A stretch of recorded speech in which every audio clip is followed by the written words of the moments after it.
tukkiriza nti Adamu ye mutwava ne Eva kati bwe tudayo ku lubereberye Bible esomesa ne tugamba nti ku lunyiriro olusooka olwa lubereberye essula ey'okuna Adamu n'amanya Kaawa mukazi we n'abeera olubuto n'azaala Kayini n'ayogera nti mpeereddwa omusajja eri Mukama n'agamba olwokubiri era nate n'azaala muganda we Abiri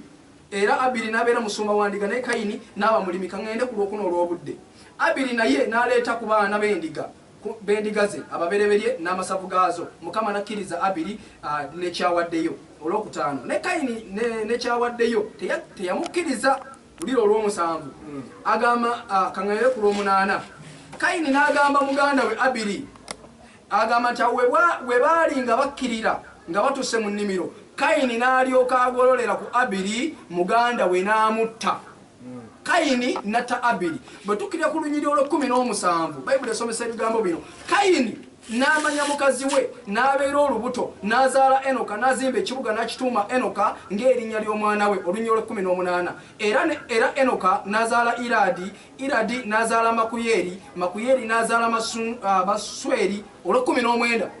Lameka n'awasa abakazi babiri Lameka avudde mu layini ya Kayini omusi omutemu kati enkola y'okuwasa omukyala asinga muli mu layini ya Kayini omutemu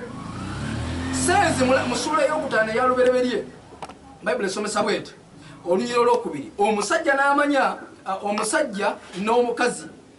bwe yabatonda olwokusatu Adamu n'amala emyaka 13 n'azaala omwana ow'obulenzi mu kifaananyi kye mu ngeri ye n'amutuuma erinnya Seezi kati ono Seezi Bayibuli egamba nti ennaku za Adamu bwe yamala okuzaala Seezi emyaka 8 n'azaala abaana b'obuwala n'ab'obulenzi ennaku zonna eza Adamu bwe yamala ne zibeera 93 n'afa Seezi n'amala emyaka 15 n'azaala Enosi Seezi n'awangaala bwe yamala okuzaala Enosi kati layini ya Seezi yevaamu abantu abawasa omukyala abali ku nkola ya Katonda kati mwe abali ku nkola ey'okuwasa omukyala asinga muomu muli ku nkola ya Kayini omutemu tweyanziza nnyo tweyanzeeje ndowooza seeka ekintu kino